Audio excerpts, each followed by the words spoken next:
Hello, Internet, and welcome once again to the Always Online Multiplayer Gaming Podcast, brought to you by mmorpg.com, your home for all things multiplayer related. I'm your host, Mike Byrne, a.k.a. Magicman, and this is episode 426. We're doing the show live April 1st, and that's no joke.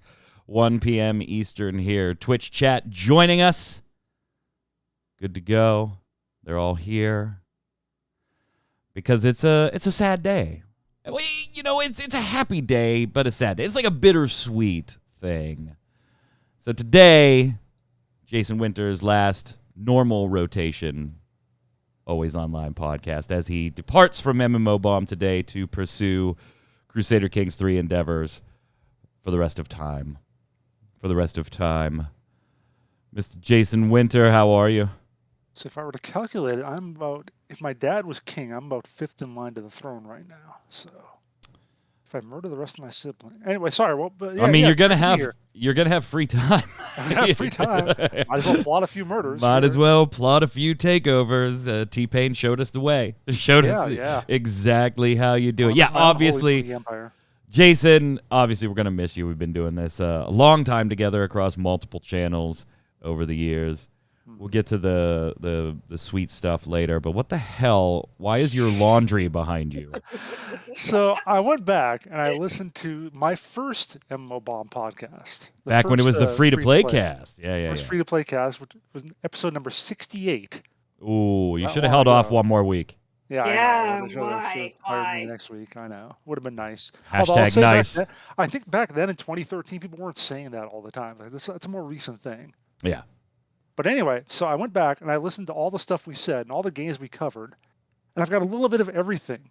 We talked about Neverwinter. It had been in open beta for a week, so we were talking about that. I said I was working on my own Foundry mission, and God, I never finished that damn thing. now you can't. No, exactly. We were then we also talked a little bit about we're talking about Marvel Heroes having an open beta coming up. Well, rip that. The Lotro, Lord of the Rings Online, that's one on top there. Helm's Deep expansion that was coming up. Now free. Yep. SWTOR, they talked about having double their revenue after going free to play. Ooh, good for them. Of course, City of Heroes is the first game I ever played. That's what I have to talk about, of course, whenever we have a new host on this show or whatever. Right. But the very first game we actually talked about and analyzed was PlanetSide 2.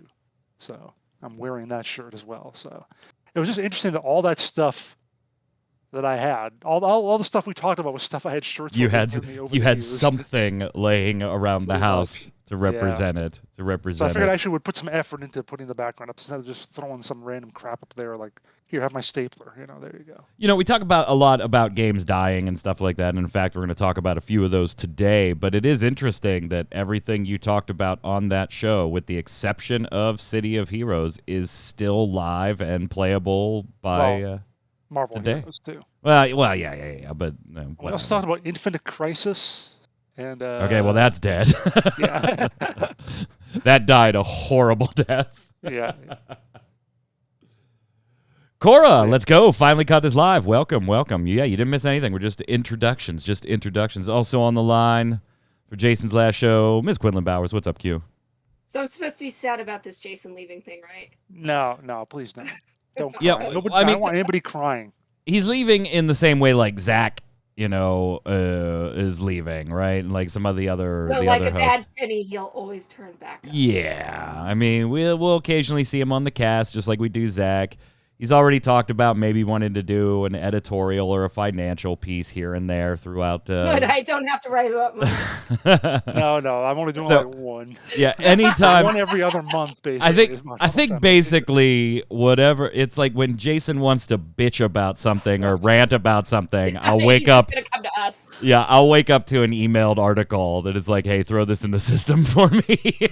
Don't call me, I'll call you. Yeah, don't call me, I'll call you. So still be around, but yeah, we won't be posting regular news articles on a daily basis anymore.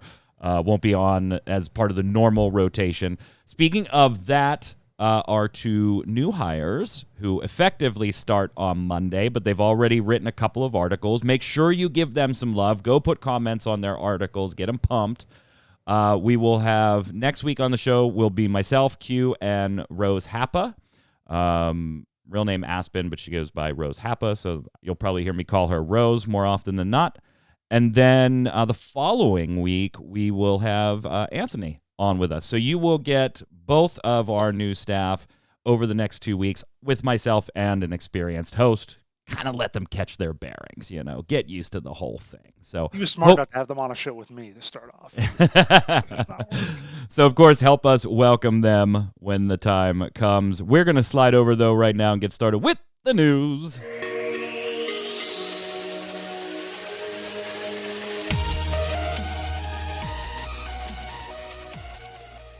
Yeah, we did the same thing. So Tori in chat saying that was the first episode of Kevin, too. I remember that watching that episode when it came out.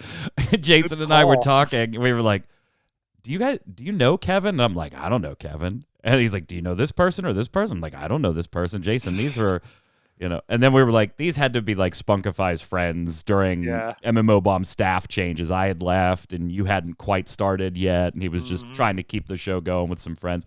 Been there, done that. Just get some friends for a week or two and see what happens. Yeah, I think Kevin was like his brother-in-law too, or something. So yeah. So yeah, Kevin. Shout out to Kevin. I'd forgotten about Kevin you are. until I heard him on the cast again. I was like, oh yeah, Kevin, I remember him. He's kind of cool. I get a random message. Do you know Kevin? I'm like, who the frick is Kevin, Jason? Why are you asking me this? He had no social media. He finally got Twitter like a few months into doing it, but he was like, no, I don't do social media. Hey, this week, Sony revealed what everybody was hoping would be their answer, or at least their counter offer to the wildly successful Xbox Game Pass program. And now we knew going into this that some of this was just going to be a reorg, right, of their PlayStation Now service and their PlayStation Plus, and kind of lumping things together, rebranding it all under the Plus label. So on that aspect, not really surprising, a lot of the changes and updates that they made. But there are some things that are maybe leaving some people comparing it to the Xbox Game Pass out in the cold. So let's break this down for you first. On the bundles, there's going to be 3. So we've got the PlayStation Plus Essential, which if you're a PlayStation Plus member right now, it's the same thing. You're going to get your 2 monthly downloadable games. You'll get your discounts, your cloud storage, and your online multiplayer access. And the pricing is going to remain the same on that one. Then you're going to have the option to go into PlayStation Plus Extra, which gives you everything from the Essential tier. But then, excuse me, a little burp there, adds a catalog of up to like 400 PS4 and PS5 games, including, quote, blockbuster hits from our PlayStation Studios catalog and third-party partners. Games in the extra tier are downloadable for play. That one's going to run you $100 a year USD. And then the final big one is the PlayStation Plus Premium. That gives you all the benefits of the previous tiers. Sounds like we're selling Founders Packs. But then gives you another 340 games from the PS3 catalog, only via streaming from the PS3 catalog. But then you can get original PlayStation, PlayStation 2, and PSP games, streaming or download options, and then gives you different game trials are offered in that tier and a bunch of other stuff. That is $119.99 or $120 per year. So, looking at this, I can see, Jason, a lot of people disappointed. It really doesn't per se answer Game Pass in the way I think a lot of people were going to want it to do. Yes, if you are looking for access to PlayStation 1, PlayStation 2, PlayStation 3, PlayStation 4, like all the older massive library from Sony, then these additional tiers may be pretty useful for you, right? I can't see myself, I have the base PlayStation Plus, and I'm just going to stay in that. All of the PlayStation 1, 2, 3, and 4 stuff that I've ever wanted to play, I still own and can play it. So the tiers really... Weird. Yeah, but absolutely. I'm an exception to the general cause. But, somebody, in their early 20s that didn't grow up in that era, doesn't have those things. It's harder to access it. You got to get a console, but they want to play all these classics and stuff like that. I feel like there is value here, but it's a very, very different value than trying to directly compare it to Xbox Game Pass. Or someone in their late 40s who hasn't owned a PlayStation in like 20 years. So, Right. someone like that. If there was anybody like that out there. Anybody at all. Anybody at all. Yeah. I mean, I think you are absolutely the exception to still have games that are like 10, 15, 20 years old or whatever. So I think this is certainly meant for, like you said, younger people or people who maybe skipped a couple generations or whatever. And to them, I could see it being useful. Yeah, I agree. It's a competitor to Game Pass, but it's not meant to be the equivalent of it. They've took their own spin on it, doing it their own way, and actually are kind of it's better in some ways. Obviously, the price is one, but also just like you said, that extended game library going back maybe 20 or 30 years. See, you don't have to buy retro games now. You can actually play the original games when they were new and didn't seem retro. Yeah. That's what they're going for in some of this as well. So I think there is appeal to it, and it's gonna do okay, but it's got at least, I think, one major flaw that's going to not be as good as Xbox Game Pass people are going to complain about. Yeah, and the major flaw Q comes in those day one exclusive releases that we see on Xbox Game Pass, right? Having access to Halo Infinite the day it dropped. Forza Horizon 5 is a game that Jason and I probably just never would have bought if it had not been available on Game Pass that day. Some of us still didn't, but Yeah, right. Well, I didn't buy it either. I just Game Pass it, Yeah. But it's not one I would have gone out to buy at the store. Even if Jason had said, hey, it's a really good game, I would have been like, I'm not going to play it enough. Because it was available on Game Pass, if it ever goes away from Game Pass, I've enjoyed it enough, I might actually consider a purchase. So there is a value to those, and we're not seeing that on the PlayStation side. In fact, I'm trying to find the exact quote here. Check my Twitter. Is it on your Twitter? Oh, yeah. Oh, I complained about it. Did you? Why am I not surprised? Winter Informal. Because it kind Our of games would suffer if they went straight to PlayStation Plus. That's not the exact quote, maybe, but that's what Jim Ryan said. Yeah, a little weird. Q. I mean, I understand maybe not putting every title on there. Microsoft certainly doesn't put every title on there, but they're kind of making this point of, yeah, in today's business model, that's not going to work for us. And so that one of the marquee features of Game Pass, not going to be on Xbox, not going to be on PlayStation's version. Yeah, I mean, I guess that, like you said, that is a downside for some people. I think I personally don't care. Like, I don't like. I guess I just really don't care enough about any of this.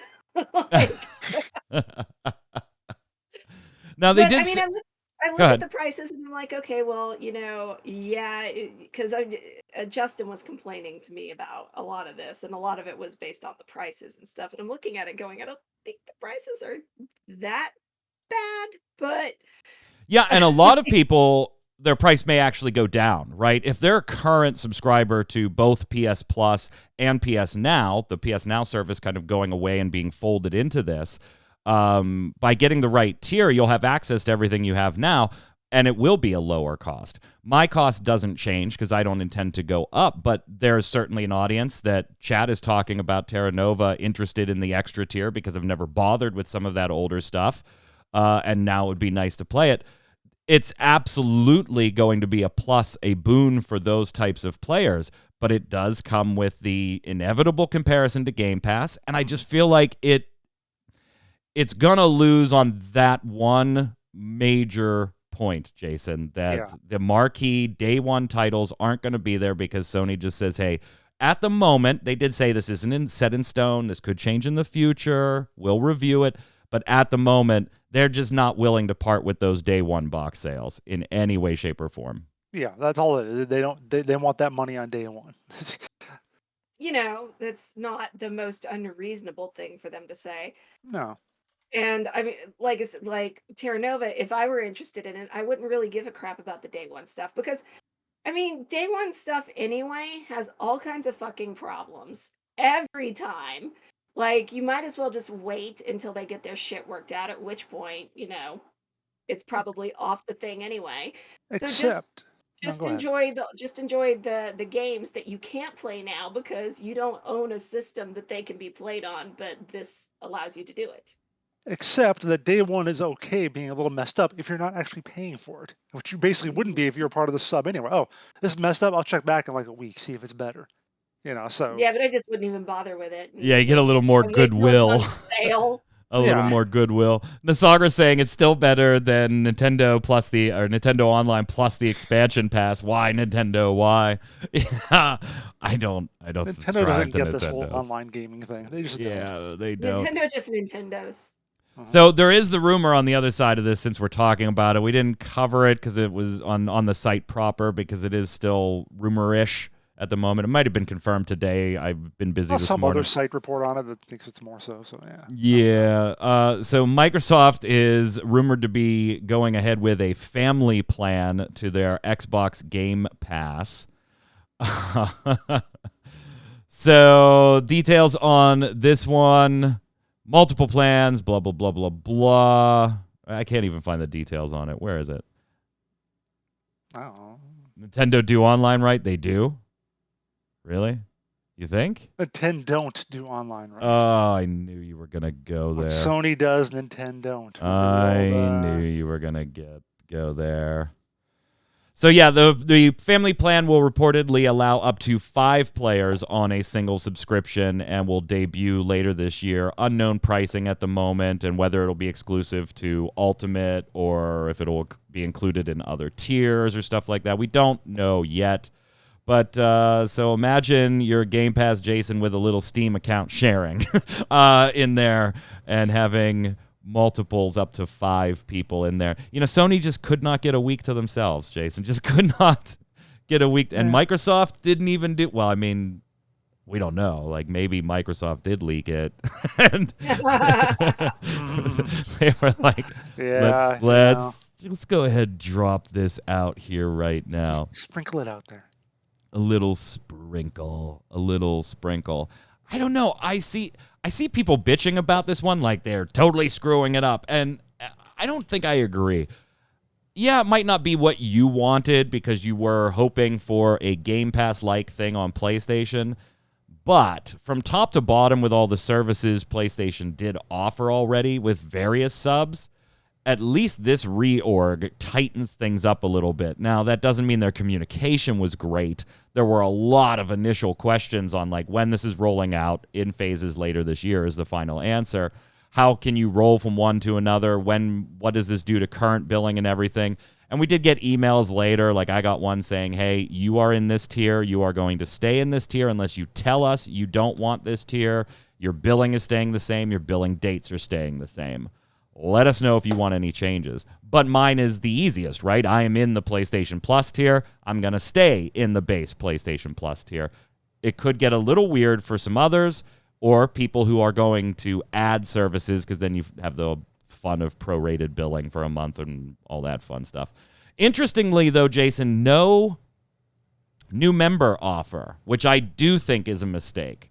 At least we don't have any details on one at this time where Game Pass was like, X months at $1 to check this service out. And then we don't have anything like that on this front under this new reorg yet. And I do think that could be a little bit of a mistake if they don't end up adding one prior to launch. Yeah, they will. I think they will. Or very, very, very shortly thereafter. Like I said, they still have a lot of details left to iron out and figure out exactly how they're going to do stuff. And I think that's going to have to be part of it. Q, Jason and I have obviously subscribed off and on. Mine steady, Jason off and on to these different services. Do any of these interest you at all? Like, I know you're not a console gamer, so the PlayStation version really itself specifically doesn't hold any value for you. But have you ever looked at Xbox Game Pass on PC and considered maybe checking that out? No. Why? Does it have Genshin Impact? I mean, the Q doesn't want it. Most of the games I play, I don't know. I just don't care enough to, or I don't know. It just hasn't crossed my mind to do it, to be honest. Even $1 a month couldn't get her on board, Jason. $1 a month. She was still like, nah. No, she doesn't want those kind of games. She doesn't want them. Too pricey. Not so much not wanting those kind of game. I mean, I do play, but like I play console single player games, but I don't know.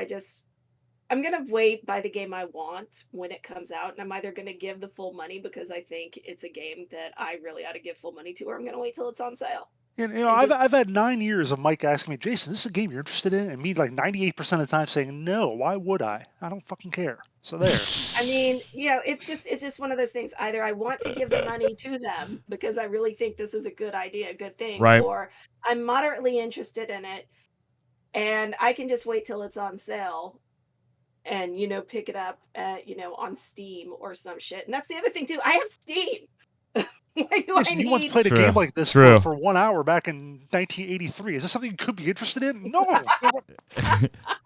Yeah, we Like, all have the Steam backlog too, of course. Right. Yes. I have so many games on Steam that I have not touched.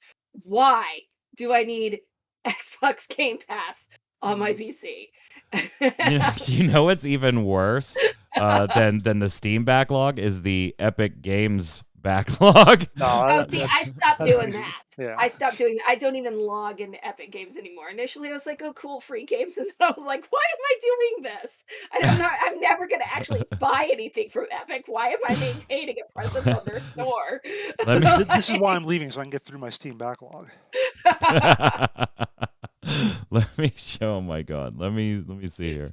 I have 118-ish, I think, if the site's right here. 118-ish Epic Game Store games. Do you know how many I've actually played? Rocket League and the Cycle. 3. And that's it. Yeah. Oh, and then there's the GOG backlog. I don't even use GOG. Yeah, I don't have any backlog there. I have a GOG backlog, and then you have, if you buy shit from the Humble Bundle, then you have this weird, Yeah. some of it's probably expired because you let it sit in the let the code sit for too long backlog. Right. And and recently, because of that Ukraine bundle, I now have an itch.io account, and that's got like 7,000 things added through one purchase. So Right. I think that's my biggest backlog at the moment is probably that one. Jason, you actually don't do Games Pass anymore. You did the trial for whatever 3 months or whatever it was. Why did you end up walking away from it? Because I had other stuff to play in February. Same thing. Just like Crusader Kings 3 came out and you weren't going to do anything anywhere. The Wars 2 expansion was coming out. I've got into Lost Ark a little bit. So I knew that it was a good timing that it was November, December, January. Because like as soon as February hits, I got other stuff to do. I don't need to pay them money for nothing. Yeah. Oh, by the way, on the PlayStation thing, it might be a little weird. PS3, you can only stream. You can't download. The PS3 hardware was a nightmare, guys. If you don't know, it was a nightmare at the time to develop for, and makes backwards compatibility really funky. So everything else you can download though. And we're going to talk more when we get to the question of the week from last week, where we asked you what your favorite payment model is. Is it a sub like this? Is it, a buy-to-play game? Is it a free-to-play? We'll get to your thoughts when we get there. But first, let's see if we need to break out some defibrillators, guys. Are these things dead? Are these things officially dead? Credit to Massively OP for the reporting on this one. Gamigo apparently laid off some more staff, and it really, really don't look good for Rift. It doesn't look good for other titles, but it really, really doesn't look good for Rift. Allegedly or reportedly, the studios or games impacted include Rift, Trove, Echo of Soul, Desert Ops, Wargame 1942, Shia, and Wolf Team. And honestly, I'm not surprised by any of those, except that maybe Trove was touched. Trove seems to be the baby, Jason, the darling of the Tryon World's purchase when Gamigo picked it up. This coming from a Discord post for a community manager saying that they didn't work there anymore, and then Massively OP sourcing several other groups of Gamigo employees were let go as well. On the Rift side of this, you got to think back, Q. Rift hasn't had any updates in a long time, besides some sporadic events here and there that are really just recycled events from previous years. Their forums, mysteriously disappeared in February, along with some other forums for games that had come under Gamigo's umbrella. They were pretty vague at the time about what happened there, saying, they were going to do some restructuring, no ETA on when they would bring them back up. And we thought maybe they were just completing the conversion over to Gamigo systems because all the URLs still say Tryon Worlds. That was not the case. They just have not come back online yet. And then we got the announcement that, hey, last year, we're going to have an update for Rift. Stay tuned. Q1 2022. Q1 2022 ended yesterday with nary a peep about said update. We all know that Rift has been waning for a while now in kind of a maintenance mode. Is it officially, Q, time to just cut the cord on this one, sadly? I don't know, because you ask that, and then I just think of Secret World Legends, which you would think they would have cut the cord on a long ass time ago, because it's kind of right. They're kind of in the same place. The only updates you get are events, and one of them. I actually agree with you. I think Secret World's in a worse spot, which is kind of sad. Right, but because half of their events are run by their community. Exactly, that's what I was about to say. But it's still there. So I don't know like what they intend to do. When they initially like took away the forums, I was like, oh, I bet you they're doing what a lot of game companies are doing now and moving all their shit to Discord, which is annoying. Yeah. Stop doing that. Which they did, but they left it with they did spin up a Discord, but they also left it on we'll have an ETA on the forums later, and here we are 2 months later with nothing.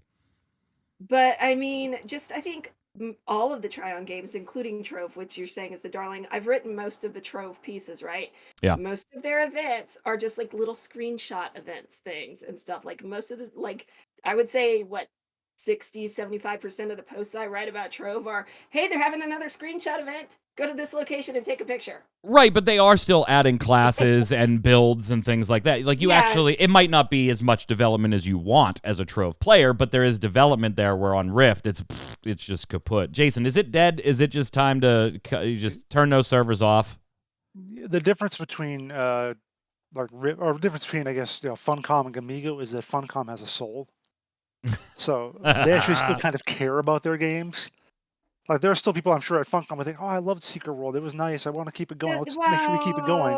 Funcom, though, started out really bad on Secret World anyway by booting two of the people responsible for creating it, and then letting it run for a while until it became Secret World Legends, and then booting the third person responsible for story creation on it, and nothing has been done since. So I don't know entirely about the whole soul thing.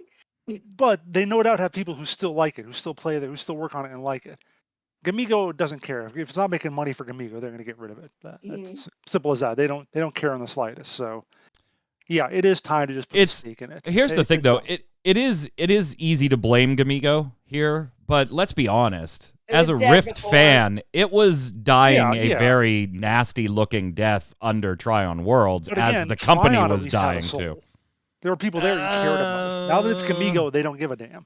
I would argue they had a soul when Storm Legion launched, and they initially did their free-to-play conversion, and then as you saw the free-to-play model and offerings and 900 currencies start flooding into the game, that the soul was so slowly squashed. It's sad for me, and chat saying, Terra Nova saying, Troy be crying them tears for Rift. I do too. Me too. Look, Mike and I got Rift. I don't because it died like 5 years ago, as far as Right.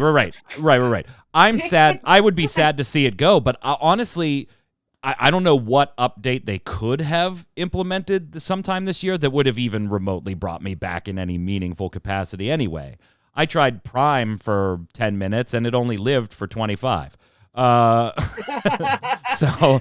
and it wasn't enough to bring me back. So it's one of those like nostalgic pieces for me, but even if they dropped an expansion, I'd cover it for MMO Bomb and that would be it. Because it's just so dead in my mind that, the groups of people playing it are most likely because all of their friends play it. And it's more the social connection than the game connection at this point, I think. When City of Heroes finally shut down, I hadn't played it seriously in about 4 years. So I was like, whatever. Yeah. I mean, I think we just expect it at this point. So when it goes, we'll be, we'll be sad about it. Mike and I'll be sad about it. For like But 5 minutes. Then you'll but move on we'll with your we'll life. also be like, okay, I well, don't we even know haven't if I'd actually be sad touched about it at this point, though. I'd kind of Yeah. just be like, okay, great, finally, it's done. But We can stop expecting anything from it. Another. Should we whip out the defibrillator for this one then? So we agree that we cannot shock some life into Rift. So can we maybe shock some life into Call of Duty Vanguard? Things not going well, Jason. So the team trying to mix it up and maybe get some new blood to come in and say, take a look at our updates. Yeah, they tried to make improvements on it, and it's free to play until April 13th, 2-week span from the 30th to the 30th to the 13th. They just went live with Season 2. We covered a lot of that. Actually, Anthony wrote up the piece on that. So, yeah, well, the multiplayer part is free to play. Yeah, multiplayer. Campaign, yeah. So if you want to give it a try, if you think it's improved, if you maybe want to see if they have done something to it to make it better, you can go in now for free, and maybe you'll still like it. Maybe a 3.3 user score on Metacritic for the PC version. Now, a lot of that early woes, but also some content and issues there. And again, they have made changes. I find this one a little weird, Q, that, okay, if you want to run a free thing and have people check out the changes you've made, and you think there's been substantial changes made since most of those user scores came in, and you want to entice people to come in and check it out, I don't like the whole idea of this very set time period trial. Like, it is April 1st. If you are just hearing about this now, you've already lost 2 days and you didn't even know it if you were interested in checking it out.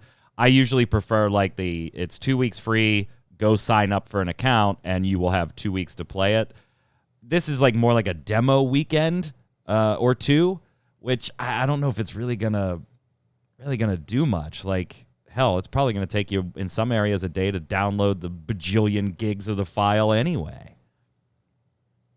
Yeah, I don't really know what they're thinking on that, because you are right. They need, like, if I hadn't read it on our site, I wouldn't have known that they were doing this at all.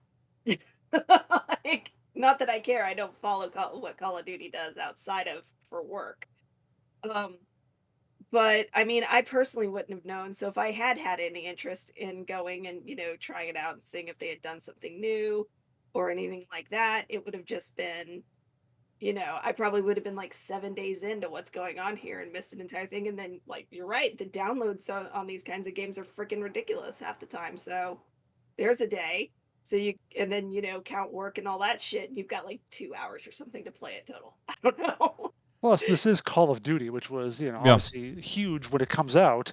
Everyone buys it, and they say, "Oh, this stinks" or whatever. We move on, but you've already bought it, so you don't need a free weekend. And you honestly have a better multiplayer, free-to-play version in Warzone, right? So it's kind of like, if you're looking at this, do I really want to download this to check it out for 2 weeks, or just go play Warzone with my buddies? It just, I don't know. It feels messy. It feels messy.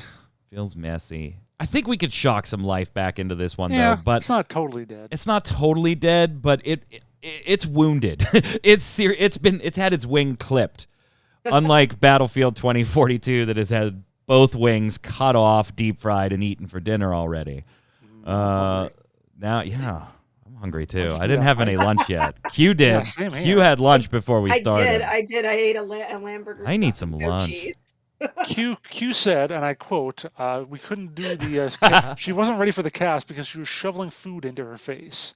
So there's your visual, just like shoveling. Eating the lunch. Okay, so last one here. There's a story this week we posted about Mike Frazzini stepping down as the head of Amazon Games Studio. Do we need to break it out and shock some life? And I don't mean into Mike moving on to other things. And maybe you remember Mike's name from previous stories where his employees weren't exactly happy with the way he was running things anyway. And his idea that every Amazon game needed to be a $1 billion franchise, and that, extremely working out. Breakaway and Crucible were smash hit. Oh, wait. $1 billion in terms of cost, not how much they make. So I do want to ask this, though. as a development house, not a publishing house, because I think Lost Ark is relatively going the way we expected. It's doing well, and Amazon hasn't really screwed too much up in the way of the publishing of Smilegate's game. And we predicted that Amazon would probably be a pretty good publishing house. But as a development house, is Amazon Games dead at this point? New World isn't dead by general gaming standards, but I believe it's certainly dead by Amazon's self-imposed unrealistic expectations. So maybe internally it's not doing what they wanted to, but I think there are many games that would like to have New World's numbers waning as they may be. So as a development studio, is Amazon Games dead, or can we still save this one, Jason? No, it's dead. You don't think there's going to be another project, new title? Because we still have our boy over there working on something. And the fact that nothing's been announced on that at all for the last 4 years, however long John Smedley's been working there, is, I think, a sign. I think they learned a little bit when they announced all those games like 5 years ago and said, hey, these are going to be the new things we're going to do, and they're going to be awesome. They maybe learned a little bit from that. But do you believe John Smedley is the savior of Amazon? No. Do you believe the man behind EverQuest Next and H1Z1? Is he the man who's going to save Amazon? I don't think so. No. Q, no. Can New World be saved as a development house? Or not New World, Amazon be saved as a development house? I just really think they ought to quit trying, because I feel like what they're doing is, they go out and they're like picking all these people that they're like, yeah, these are people who are veterans in the game industry and they know what to do. But Amazon's still trying to run it instead of, letting the veterans from the game industry do their freaking jobs. Like it's picking out all these talented people, but you're not using them right, because you got to set all these constrictions and stuff and or whatever, because you don't have any freaking idea how the video games industry works. Yeah, it's the classic case of a company with a bunch of money thinking that money can simply solve it, and that's not the case. I do have to worry with the Microsoft purchase of Activision Blizzard, Jason, if maybe there's a little of that mentality there of, we've got the money, we can do what's needed to be done here, and maybe you can't. Money is not the answer all the time. But Frazzini being gone can't hurt. if he was as bad as everyone said he was. So can't save that. Well, I mean, congrats, Call of Duty Vanguard. You're the only one that we believed might be able to be saved, and you know what? You're bleeding out on the field right now. Medic. All right. I did want to take today on Jason's last show and kind of just do a little retrospective. And Q and I will include our thoughts in here too, since we're going to look back at the last 10 or so years, whether it was on MMO Bomb, whether it was on Game Breaker. Jason, if you have thoughts from Beckett or any of that's fine. All of history applies here. But I wanted to go over some of our favorites and our least favorites, and not in the typical way you might think. Jason, what's your favorite MMO ever? Jason, what's your favorite video game? No. I wanted to look at it from the content creation side and maybe give all of you a little peek into some of the things we like about what we do and some of the things, companies or games, that we don't like. We already know Jason hates if you send him an email that says, in case you missed it. Don't do that. If you send Jason, in case you missed it. I've already unsubbed from the... Jason, I'm going to start with you on the first one here. What has been your favorite game or development house or publishing house, just games company, whatever? What has been your favorite one to cover over the span of everything you've done for the last 10, 15 years? It doesn't necessarily have to be your personal favorite game. I'm talking about from a content creation, news posting standpoint. What's been your favorite? Well, actually, in terms of games, it actually is kind of the same. I still like covering Guild Wars 2, because for so many of these games that you write about, I don't know crap about them. Like, I don't know what to write about for, I don't know, what kind of junk am I writing today? I wrote about ArcAge 2 days or yesterday. It's like what the, and my mind is glossing over like what is a brilliant Aaron or cloak? Oh, that's a big deal. Okay, I guess it is. Sure. But at least when it's something I know, when I know I can play, like Guild Wars 2, I can actually talk about that. Like last week, where you guys were going on about how, about the FOMO and stuff. I was like, well, no, but actually, they only did that back in 2014. So I was like, I can talk about that, and it feels good to actually be able to say something that I know, rather than having to bullshit my way through feeling like thinking like I actually know what I'm talking about with some of this stuff.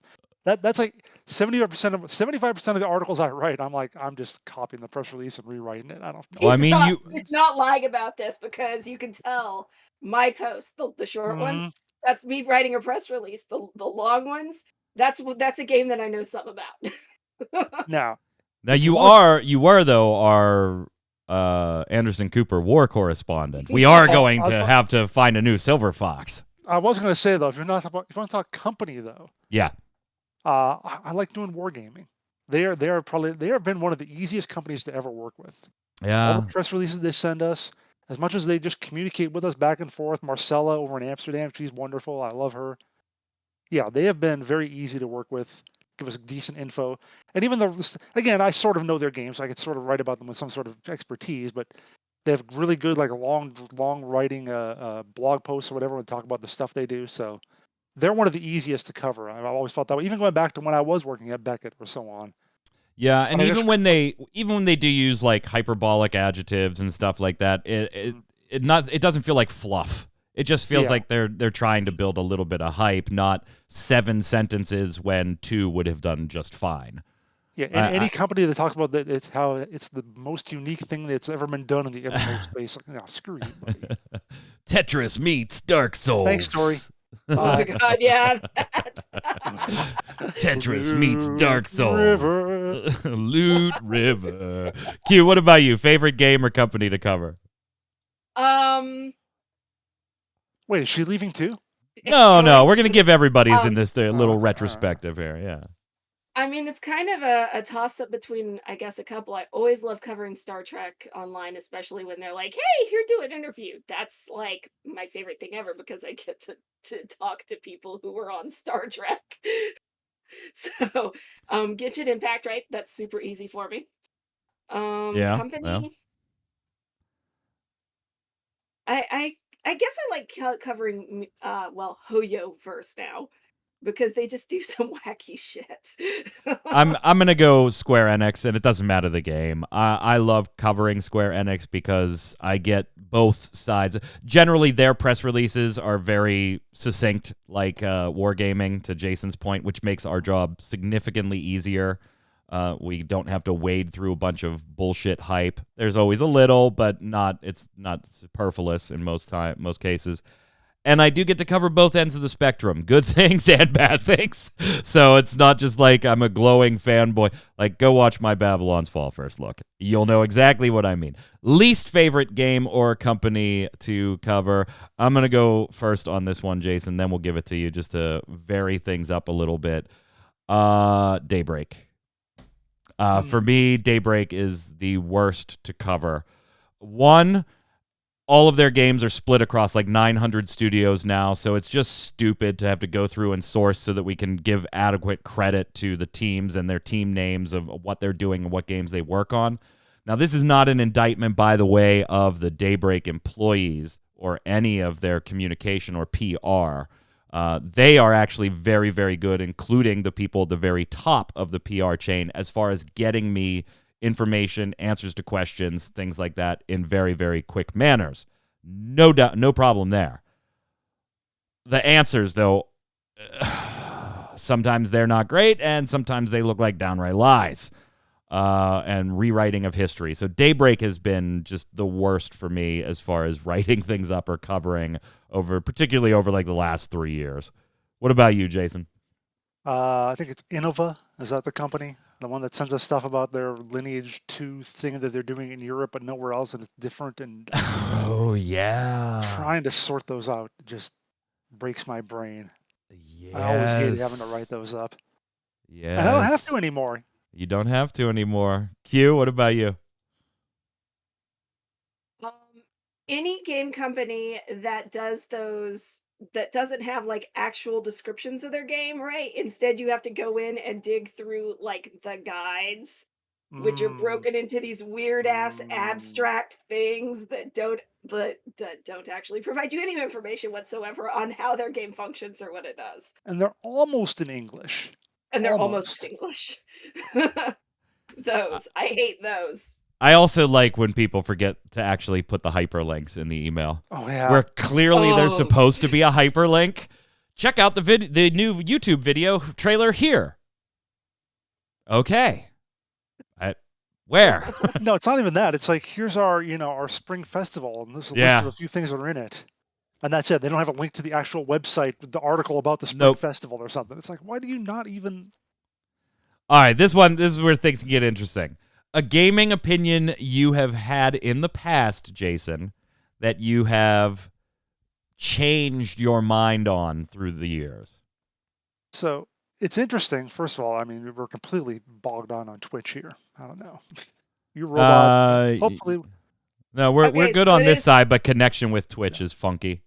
Yeah. Anyway, Okay. so actually interesting. When I was watching that MMO bond, that free to play cast number 68, we talked about the term MOBA and what it represents, and I was a lot more lax on that back then than I was now. Like they were saying, Kevin in particular was saying that he thinks it's got to be like a top down lanes and towers kind of thing, and he didn't even think Smite qualified because it was 3D.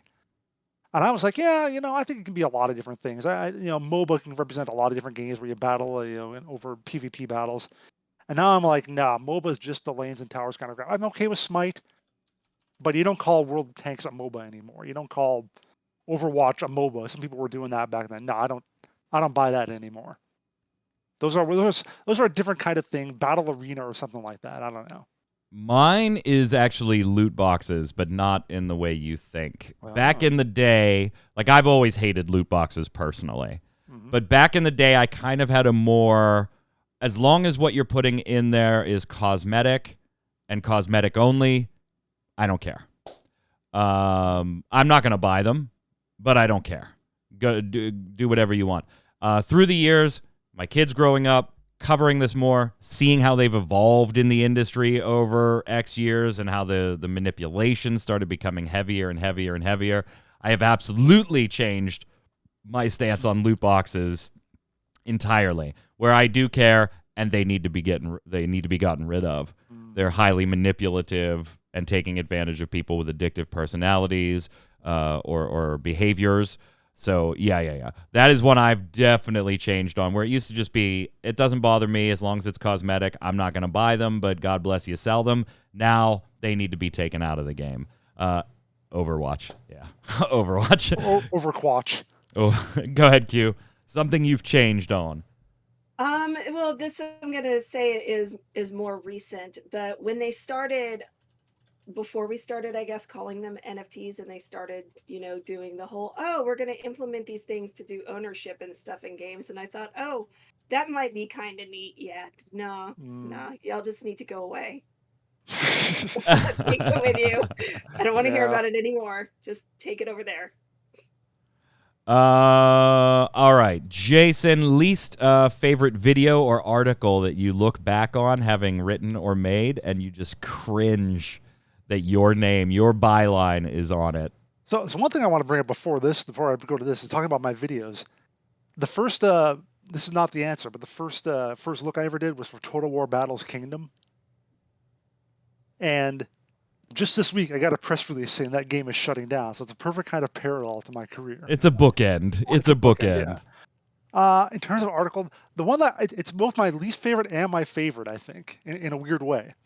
It was one where I said that Square Enix can't figure out free to play because they don't have economists on staff, and that got like 100 angry comments about why screw you don't know anything about Square Enix and how they do business and free to play sucks, which was what we got so many comments about besides being a free to play website. I never figured that one out. And they said, they said in their thing, we can't go free to play. We can't use free to play games. We won't understand what the proper income is from that. We have to have like a regular monthly income, like in Final Fantasy 14 or when a game comes out or whatever. And I was like, yeah, they're going to do it eventually. And look, Square Enix has done free to play games. Somehow they figured it out. which was, again, just the sales pitch, which is, please buy our game with that as a regular subscription so we don't have to do free-to-play. We can. We just don't want to. We don't want We to. can't. Yeah, we don't want to. We just and so we can't. Q, what about you? And again, it doesn't have to be MMO Bomb. It could be Game Breaker or anything before that. Doesn't matter. Oh, well, in that case, the entirety of Game Breaker. Oh, every cosplay article you ever did. Oh my God. So funny story. One time I was doing, I was trying to write not just those kind of cosplay things, right? So I did one that was just kids cosplay, and Gary messaged me. He was like, "You're trying to legitimize cosplay, aren't you?" wait a minute. So mad. Wait a minute. Are you saying it's illegitimate now? What? Actually, if we could go back to Game Breaker, I would say that probably my least favorite that I admit I screwed up on. People called me on was I said the headline I believe was new Disney deal will lead to a new Star Wars MMO, which was when Disney bought Star Wars, and it was an opinion article. Yeah, I said this will probably lead to a new MMO, but the way I worded it made people think that there was an actual new deal involved, and I got some crap for that. And I was like, yeah, you're probably right on that. Yeah, I should have done it like that. I did a video calling Alids Online not pay to win. Yeah. It's still on YouTube. Yeah. And maybe my perspective, in my defense, my perspective was from a newer / mid-game player, in which case you're totally fine. Endgame is an entirely different story in that game. Both when I did the video and now. And I got reaction videoed. That's how bad that take was. I got reaction videoed by a number of viewers on that one, proving me wrong step by step. And they were 100% right. The most surprising thing to ever happen in gaming that you were reporting on, Jason, something that actually did go, I was not expecting that. Yeah, the whole Columbus Nova Daybreak thing. Yeah. Like, what even? Yeah. I'm gonna go with Phantasy Star Online 2 actually coming west. It was that was one of my favorite articles to write. It was your reaction from. It was 8 years before we got an announcement, and it was at E3, and it was a weekend, so we were like sporadically taking turns posting things. Jason sends me a text. Like, he didn't even wait on Discord or for me to get, but no, he was like, "Hey, you got to go check out the article I just posted." Oh, okay. Why is he texting me this? I go look at it. I'm like, there's no way that's true. Shocked. And then the announcement of PSO2 New Genesis. Shocked again. Yeah. So that would be one of the more surprising ones after an 8-year wait. Go ahead, Q.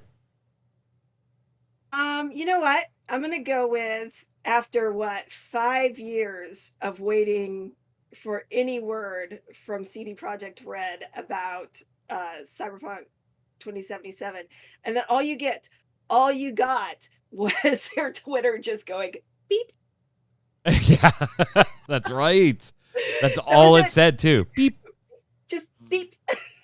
And then when they finally like roll out with the promotional stuff, you just get like this hacky screen thing going on, and then it just goes beep. That was it. Last one, Q, we'll let you start your personal game over the years that you've been looking the most forward to, but then ultimately ended up the most disappointed by. You know what? And it's just, even because I still love it. What I had was good, but they let it die, and that is Secret World. Yeah, I had a feeling you were going to say that, and I have to agree. I was actually looking forward to Secret World Legends as a revamp, a revitalization of content creation and everything for the Secret World, and then I played it for 3 days, and I was like, yeah, I'm done. I'm still done, unfortunately. Played all the way through the new content, like the new content at the time, right? Through the South African content. But chat chiming in already with Cyberpunk 2077. I wasn't disappointed by that, actually. Like, apparently playing on Stadia was the way to go. Yeah, at the time, weirdly, it was. It weirdly was. All right, saving the best for last. What do you got, Jason? So I got 2 categories to this, two solutions. One for a game I didn't play, and one for a game I did play. Okay. The game I didn't play, of course, EverQuest Next. Yeah. Really hyped for that. Really looking forward to that. Loved the presentation they gave when I was at SOE Live back in 2014. And yeah, which is again why I don't think John Smedley's going to do shit at Amazon. So, there you go. In terms of games I actually did play, my biggest, I'm hyped for this, and it turned out poorly, it was probably Crossout, which I was really looking forward to. And I really love, because I love a good car combat and customization game. It sounded so awesome. I played a little bit in one of the betas, I think. And then when it launched, very Mad Max and yeah. Well, when it launched, then I played it for like 3 hours, and I got like this far in the progression, and I was like, it's gonna take forever to get to where I can actually do an interesting looking car, and actually do interesting combat other than these little, 4v4 skirmishes, whatever they were. So, and that was it. And I never played it again after the launch date. So. I agree with you. I was kind of looking forward to that one too. I don't play like World of Tanks or World of Warplanes or stuff with you because I'm just not into the whole war motif. But the Mad Max Crossout, it's basically World of Tanks with a different skin, and I was all for it too. And same thing. It still is fun, like just playing and getting a few of the stuff you did, like when you shoot off a tire and you got to limp around. That's kind of fun still, but the progression was just awful, horrendous. Well, on that note, let's slide over and do the weekly bombs.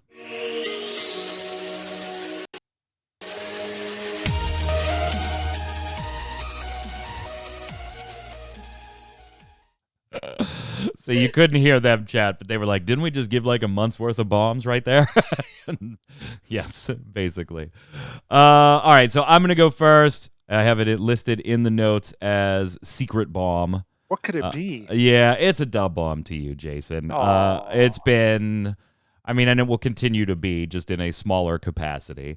It has been an absolute pleasure. I used to watch you on Twimo before I had joined Gamebreaker. I think I remember seeing you on the Sanctum a few times talking about Rift, or am I mistaken? That was the name of that.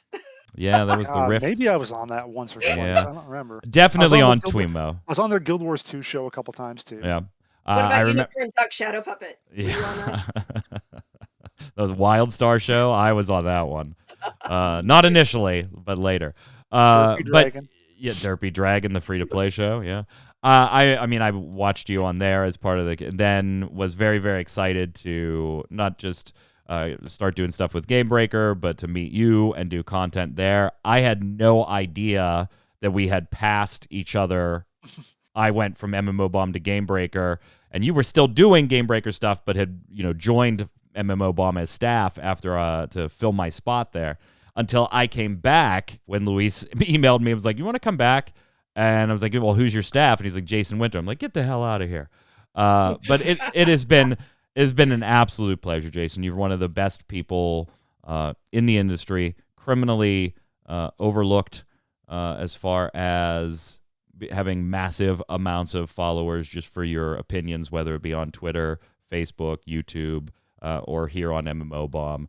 You always find a way to, and viewers have said this, but I'll say it too, you've always found a way in my book to write an article and give an opinion, but have that opinion really supported. And that is something you really don't see, sadly, a lot in games journalism right now. This game sucks. Well, here's 50 reasons why, legitimately and unequivocally, it is not an opinion that this game sucks. I've always enjoyed your coverage, whether I was overseeing it as your editor-in-chief or just reading it as a viewer. So a dub bomb to you, my friend. I look forward to many, many more years of working together, just in a smaller capacity. And on all your side projects that you are about to embark on, I wish you nothing but success, my friend. Thank you very much, Mike. Go ahead, when I die, I want you to do my funeral. Eulogy, is that the word you're looking for? That's what it was. There you go. Go ahead, Q.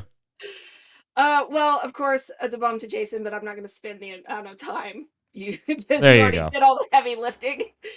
And then an A bomb to this shit. Look at this shit. What happened there? Three freaking cans out of a box of 8 did this. Time to get out the screwdriver. Go ahead, Jason. Decent pen will do it for you.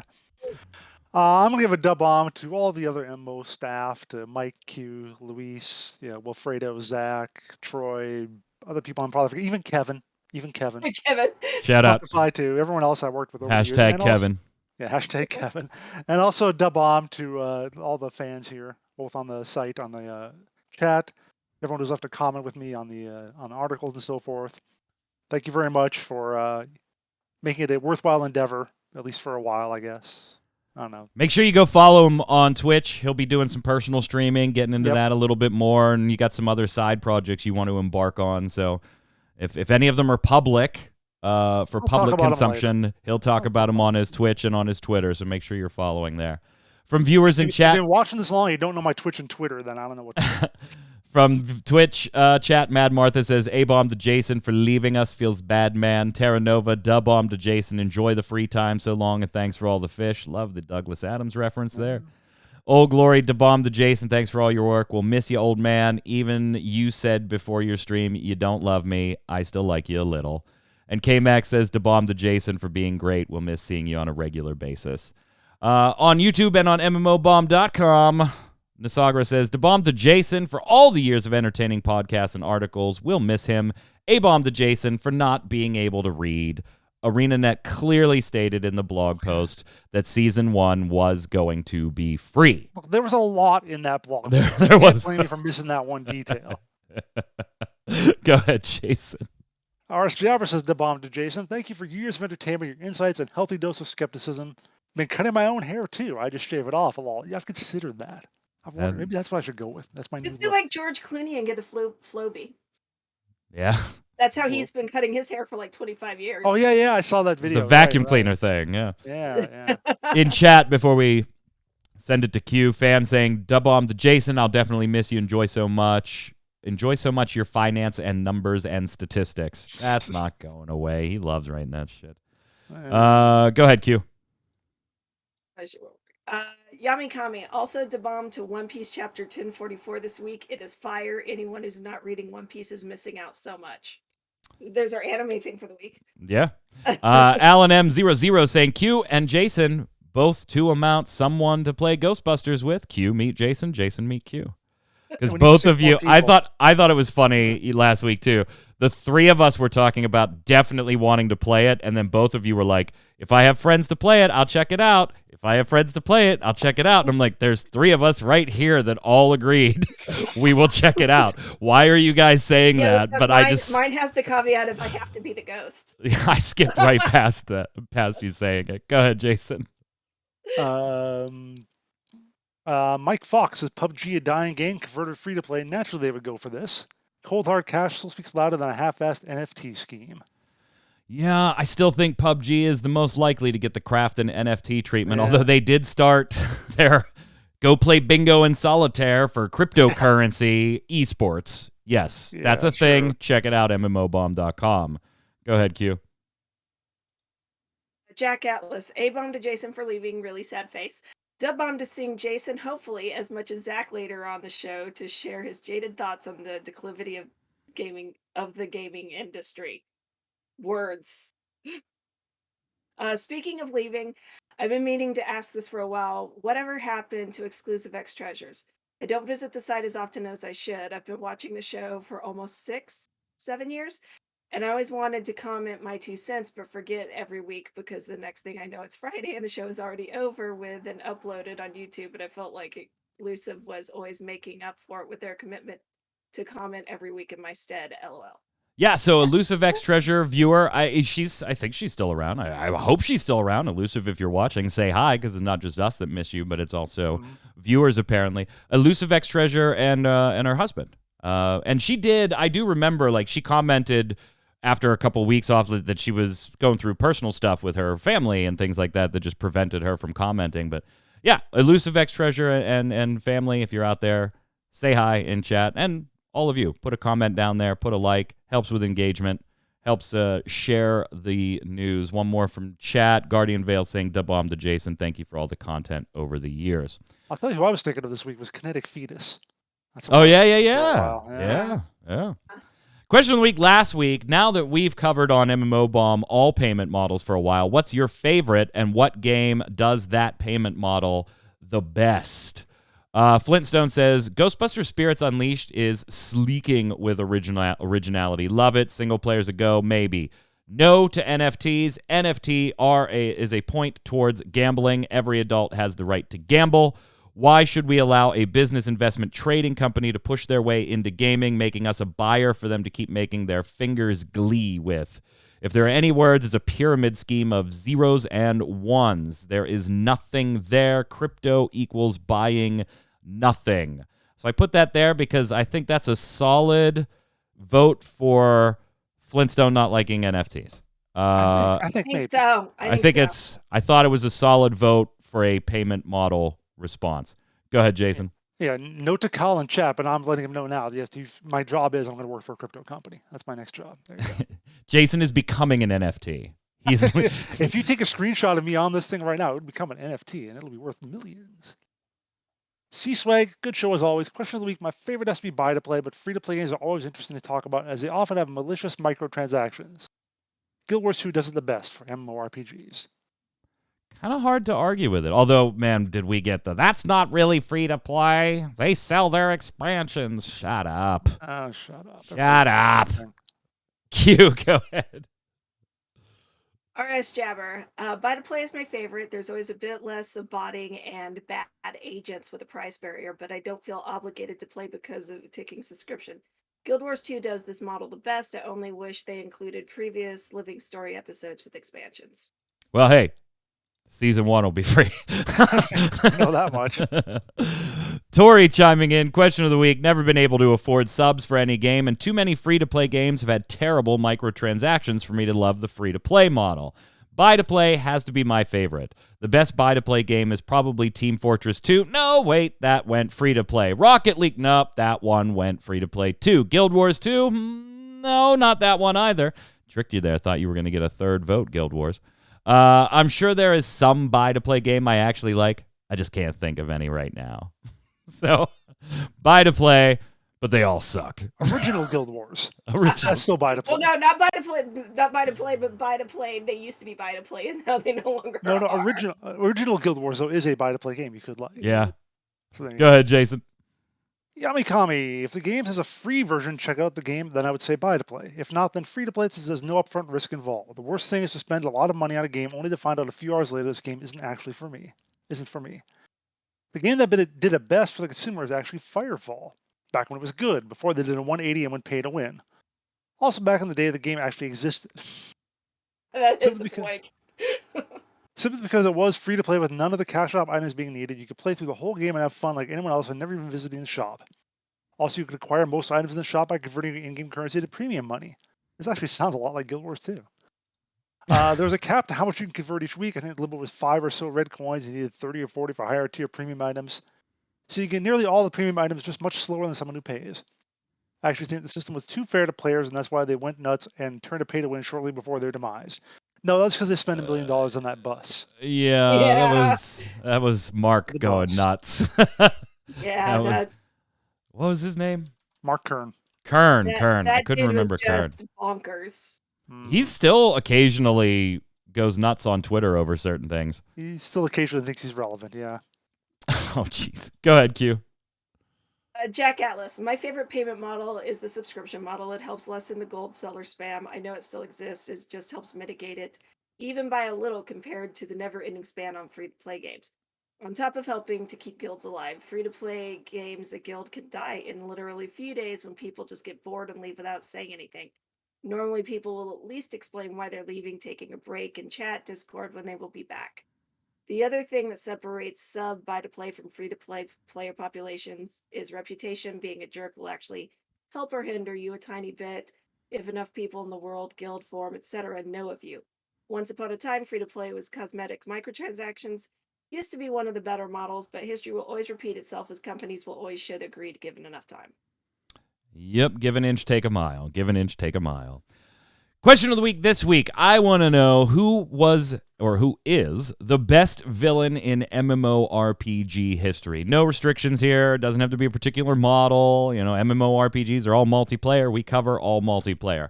Who's the best villain in MMORPG history and why? Let us know in the comments below. It's not Jason. Let us know in the comments below. Don't forget your weekly bombs and your question of the week answers, including any questions you have for the panel, and I'll bring them to next week's show where we will introduce our first of 2 new MMO Bomb staff members. Until then, Q, where can everybody find you?